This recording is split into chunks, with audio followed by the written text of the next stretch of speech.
What You Gotta Do is on now.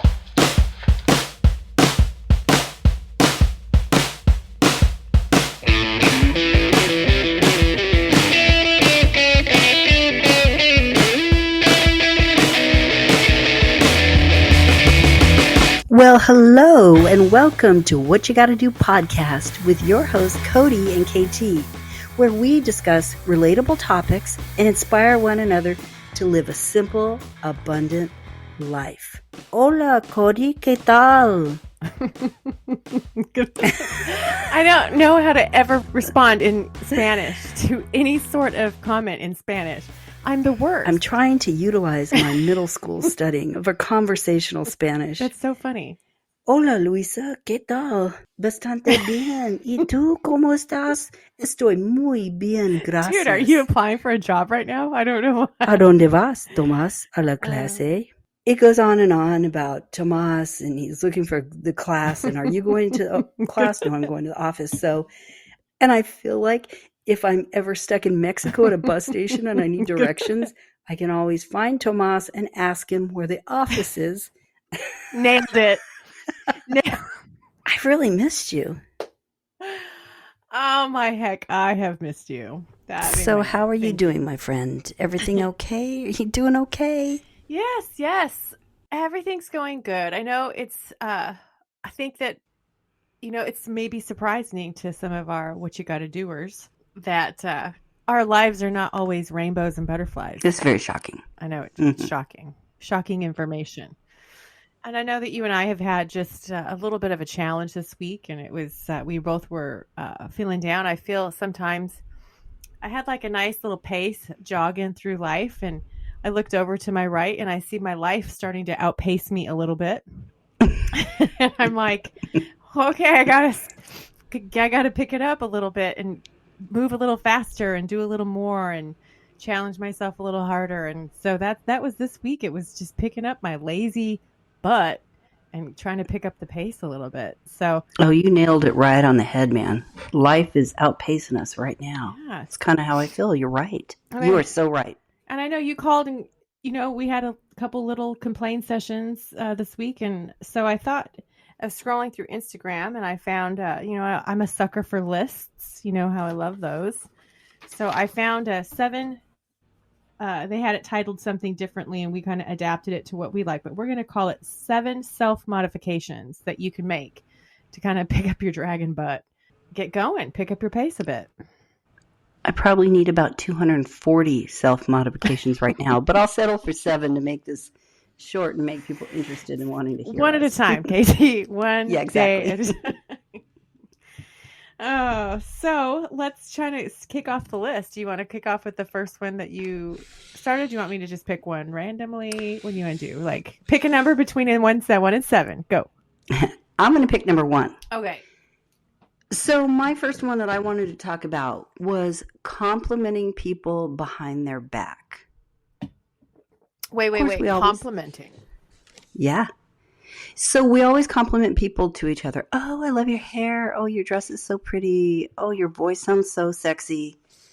But when you think about it, gossip is so big right now. If you try to compliment somebody behind their back, what it does is it's a gossip, but it's more of a positive gossip. It's natural to gossip. Studies show that children start gossiping by the time they're 5 years old. People gossip. So why not start a good trend in gossip? And like whether you're in a family, an office setting, a group, if you start giving compliments behind people's back, it lifts morale. It'll get the others starting to do that as well, hopefully. And it makes you more productive, and it creates a more positive environment. So next time you can, compliment somebody when they're not around to other people and see if you can start a trend. And that's my first one. Compliment somebody behind their back. I genuinely like that idea. And I've been thinking, I think that's probably the one thing that I don't miss since people have worked more remotely is that they are less in each other's business, it seems. Oh, you're so right. Yeah, true. Like, so I think maybe that is appropriate as offices open up, welcome people back to the fold. Maybe that's another way to just kind of not go back into a toxic environment if something that you might be nervous about. Yeah, we took it so for granted, being around people all the time and just thinking we could trash talk and do whatever we want. But man, I love having people around. So I'd rather be positive and have a good attitude and have people around me think I'm a good person, not a crappy person. And how fun is it to say so? I've heard somebody say that about you before, and it just brightens your day when you hear, I heard a good compliment about, we have a common professional colleague that always is very complimentary of you every time I speak to him. And he's out, anyway, it's kind of fun and picks you up, makes you feel good. And I always tell him, he's very complimentary of you. Very cool. Yeah, it's fun and nice. Thanks for saying that. So this is one I have actually recently adapted, but I didn't really know why I started to adapt to it. But saying you're right instead of I know. How many times have you been in a conversation and they're like spouting off facts and you're like, I know. It just sounds so hateful, doesn't it? Okay, it does sound hateful. However, when Laura says it, she says, I know. I love the way she says it. Well, if you're from the South, yeah, I guess you're exempt from that rule. Yes. I mean, you're so right. Nothing is worse than somebody, it's almost saying, I know more than you. Like, you're just not saying the more than you part. And at times, it's okay to flex that muscle, that little ego, and say, I know. Like, if you want to shut up the conversation and not, go further, then say, I know. But if you're trying to validate somebody and make it more, again, like of a positive thing, just say you're right. How good does it feel to hear you're right? Yeah, you're so right. I love to say that to my husband. Because right away, he's like, I am. And Do you know that I set a calendar reminder from like March 7th of 2021? And it was like at 1:00. We were over there at your house having a dinner party. And Matt was right. That's the note. March 7th. It popped up as a reminder the other day. I was laughing my butt off. I wonder what he was right about. I don't remember. That's what he asked. Because I called him and I said, dude, I have it on my calendar that you were right almost a year ago. What are we going to celebrate that day? And he said, well, what was I right about? I said, I don't know. I didn't put that in the note. We thought we'd remember. But I thought it would be important to remind him that, hey, at one time in your life, I remembered that you were right. You were right. I went in points. Okay, my number next is, if you want to capture someone's attention, whisper. That was kind of sexy too, actually. Okay. Do you remember that commercial? It was like a perfume commercial back in the late 70s. I don't know what perfume it was, but they would say, if you want to capture someone's attention, whisper. They said that, the perfume ad said that? Yeah, I'm not kidding. Pull it up. Was that the name of the perfume? Whisper? No, I think it was like, I don't know. I think it was by Codie. Coty. The best are. Okay. I'm just kidding. No kidding. When you think about it, some of our deepest revelations or epiphanies come from more contemplated, quiet times, or when you're restful or relaxing is when you get like these little light bulb moments. I've never been inspired by a flash of lightning or a horn honking. So I think that people respond in that matter too. It's a mystery about you. And if you're sitting there screaming and yelling at them, people turn you off, kind of like that Snoopy, when the parents talk, wah, wah, wah, wah, wah. People just tune you off. But if you whisper, everybody wants to hear the whisper. And they listen to you a little more intently. Obviously, there's times when you have to scream or hit someone over the head. But for the most part, if you want to get someone's attention, whisper. So that's my recommendation. Whispering. I love that idea very, very much. I feel like we're trying to get romantic with each other. Or those like ASYM, where we have really good voices and people want to listen to us as they fall asleep. And the wave sound is behind us. And we're saying positive, the uplifting thoughts in your head. Yeah, Thoughts and Affirmations by KT and Codie. It's a new app. April of 2022. It's going to be huge, I can tell. It's going to be huge. I like, actually, all kidding aside, I recently took a class on public speaking, and that's exactly what his point was. When you have to make a point, whisper, get them to lean in, get them to like evoke emotion somehow. So it's very scientific, to be honest with you, but that's cool. I really like that idea. Yeah. So I used to work in a call center. I've worked in several call centers actually throughout my career of life. And I was really good. I got really, really good at de-escalating people on the phone for whatever reason.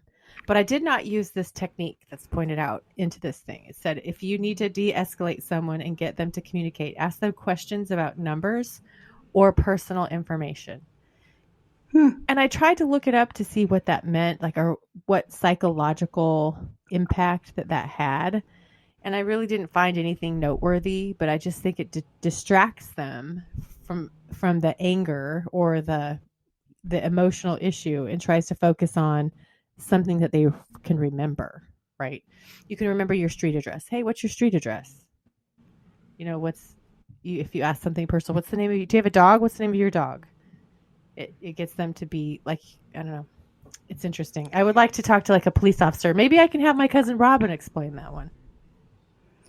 Yeah, I wonder what the numbers is. Like, how many blocks did you walk? Do you think that's what they mean by, like, they want you to count the blocks or? Yeah, or are you trying to just get them to remember a number? Like, I don't know. Like, what was your phone number growing up? Do you remember your phone number? I do. 515-262. Oh. That's a Social Security question. Don't say that. I don't have it on any of my security stuff. Well, do I? I don't know. I don't think I do. It could be. No. Just it's personal information. Don't say that. That's all I have to say about that. Well, it kind of segues into mine. Okay. Because mine says, instead of asking, do you have any questions? You should ask some more open-ended questions like, what are the questions that you have? It provokes conversation, a more deep conversation. If you want to know more about a person, or if you're in a client relationship type of situation, or you just want to get to know somebody, if you ask open-ended questions, it makes them talk, makes them open up. I hate that yes, no. There's nothing worse than hanging out with somebody that you're just meeting and you're asking them questions and they're yes, no, yes, no. I want to hear it. I want to hear talking. And it kind of de-escalates too. Maybe political talk, if you're kind of not agreeing with somebody politically. I really like to ask them, what in your life happened that makes you think these thoughts or have these opinions or ideas? Because when they start telling you about things in their life that made them come upon these things, whether you agree with them or not, you have a better understanding of where they come from, and there's more of a mutual respect. You don't have to agree with everybody, but to have that respect that, okay, I understand why you feel that way. I love open-ended questions. I'm one of those people that I ask questions all the time. I remember one time my kids, they were like 3rd or 4th grade. They brought a friend home. I came home from work. My son runs in the house because they're playing in the backyard. And he goes, Mom, Jeremy's here. Don't embarrass us. Meaning, don't come and ask him questions. Because I always ask questions. I like to hear their story. Avoid the closed questions. Ask the open-ended questions by saying things like, what questions do you have? I've had lots of sales training seminars and sales talks and all these things. So they always say, always ask an open-ended question. But it really, something dawned on me. When you say yes or no, you're not really asking them to open up. Because like, do you have any questions? Well, really, truly, the only answer to that can be yes or no. Do you have a question? Yes. Do I have a question? No. And if I don't fall into one of those categories, like, well, maybe I want something clarified. But that wasn't said. That's not a question. I just want, I think it just opens that up for discussion rather than just yes, no, okay, move on.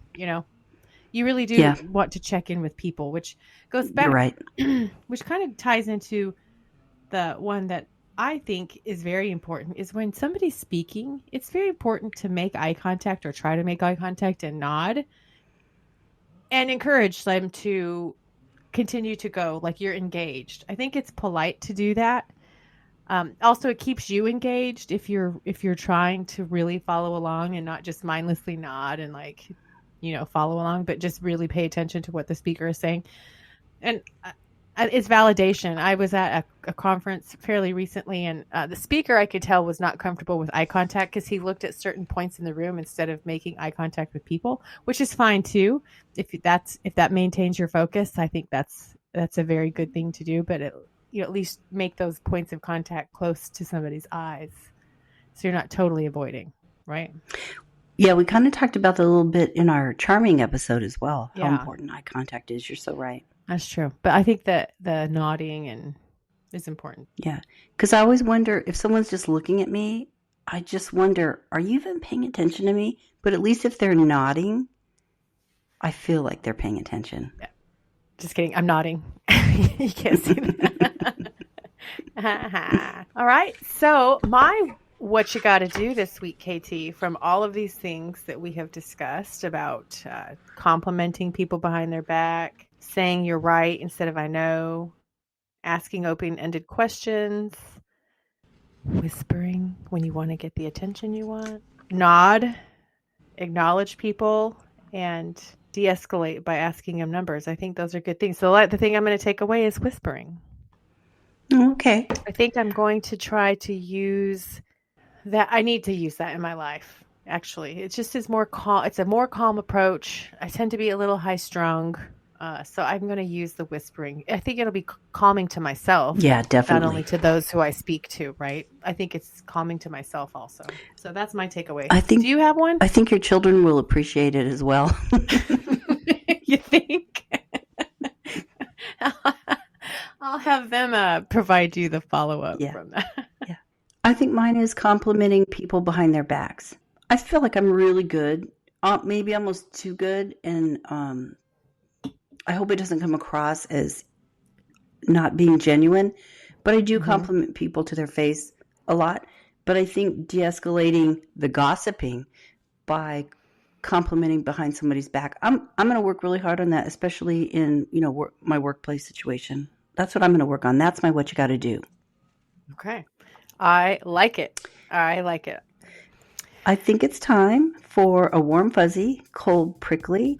And today, Codie has the cold prickly. And if you remember, cold prickly is something that we're struggling with, something that happened, something that we want to change or work on, and we kind of share it. And conversely, a warm fuzzy is something that's wonderful or sweet or just something you want to share that was good that happened. Codie? So, cold prickly, here I go. Give it to us, baby. So, I had a work trip in Vegas where I was it was really good content for work, and I was very excited about it. But it was a very tight schedule. Like, I came in on Sunday night. My class was Monday from like 8 to 4:30, Tuesday from 8 to 3 or 4, and then I was on a plane at 5:30 to come home, land in at midnight, off to the races Wednesday morning. Well, a snowstorm decided to come into town. Darn snowstorm. And so midday on Tuesday, my flight was canceled, moved to midnight. It was on a red eye, which was whatever. At least I'm getting home to my kids, right? The next, I get to the airport. I decide to have a little bit of fun with some of the people in my class, because we were all leaving on a red eye. We get to the concert, I wish. We get to the airport. And I go to check in for my flight and had canceled that flight. And it was fairly late at night, and I ended up having to stay. I opted to just stay in the airport and try to get some sleep. Honestly, that's enough to drive you crazy. I get that people use that for torture, the bright lights and the repetitive things in your head. Because every 20 minutes, the announcer came on please put your mask over your nose and face as mandated by federal law. I would just start to fall asleep and I would hear that in my head. So the cold prickly it was freezing cold, literally in the airport. And I was so cold, I did not pack a winter coat because it wasn't supposed to be that way when I left. And I ended up pulling my bathrobe out of my suitcase and draping it over me and sleeping in the airport. And I am so grateful that I pack a bathrobe.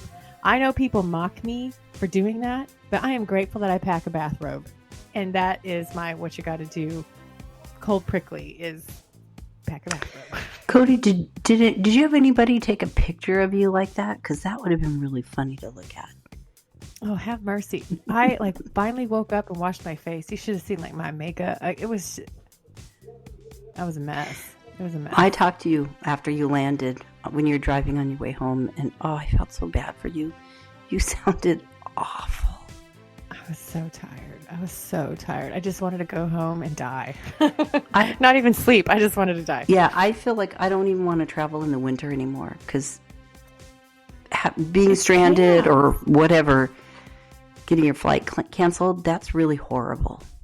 It is. And so then I was overexhausted, right? And then mom guilt kicked into high gear because my kids are here in Oklahoma. I mean, I had people watching out for them and they had people to stay here, but they're basically their mom, they're parentless. I just felt like they're such troopers and they're strong kids, but I lost it for 2 minutes. And then I was like, you know what? I prepared them for this. This is okay. We're okay. Well, they were probably worried about you. I don't really think they cared. I'm sure they did. Don't say that. Okay. No, well, I'm sorry about that. Anyway, do you have a warm... That's okay. Yeah, warm fuzzy. Let's That was warm probably fuzzy way this too cold long. prickly up, baby. Yeah, baby. So mine is, it is in the South, it is Mardi Gras time. And we got to go to a big Mardi Gras party, and they had a parade the next day. And these people really know how to celebrate. I grew up in the Southwest, and we didn't do Mardi Gras. I guess it's kind of like a celebration to celebrate the last night of debauchery and eating rich foods before Lent. I'm guessing it's a Catholic thing. Totally, yeah. So it's a big celebration. I know New Orleans, they do it big, and just the whole South, they do it, which I didn't know. So we went to our local Mardi Gras party, and they had these really rockin' bands. They had food and drinks and booths, and they gave out not just the beads, but these glow-in-the-dark flashing things, and people were dressed up. They had green and purple and fuzzy things and big hats on.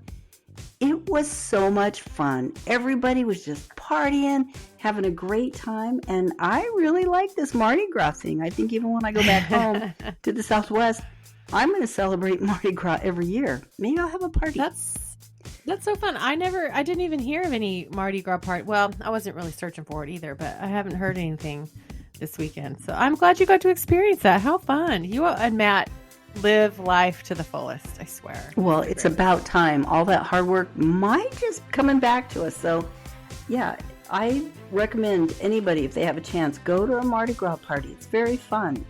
Go to any party. Yeah, I'll take any party right now. Me too. And that is my warm fuzzy. I love it. Thank you so much for sharing that. And we just want to thank our What You Gotta Doers for listening to us and being a part of our lives, and wish you a simple, abundant life this week. And remember to take action and claim your freedom. Bye-bye. Have a great week.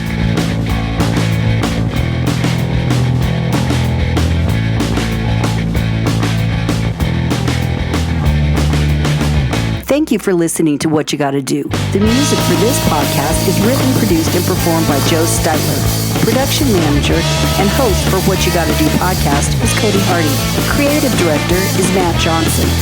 I'm KT Johnson, your co-host and editor. This has been a hell of a production.